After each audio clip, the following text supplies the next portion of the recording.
নীল, লোকগুলো আমাদের মেরে ফেলবে।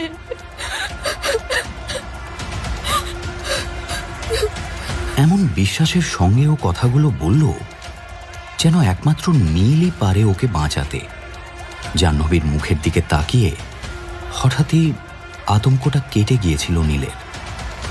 ও ঠিক করে নিয়েছিল কিছু একটা করতেই হবে, দরকার হলে নিজের জীবন দিয়েও। বাস ভাঙচুর হচ্ছে দেখেও নীল দৃঢ় পায়ে এগিয়ে গেল দরজার দিকে। বাইরে তখন স্থানীয় লোকগুলো চিৎকার করছে, বাসে আগুন লাগাইন দে, কাউকে লাভতে দিবি নাই। আর অপেক্ষা করেনি নীল, দ্রুত দরজা খুলে নেমে গিয়েছিল। তারপর যা হয়েছিল তা ভাবলে এখনো অত্যাশ্চর্য ঘটনা বলে মনে হয় ওর। লাঠি নিয়ে দুজন তেড়ে আসছিল।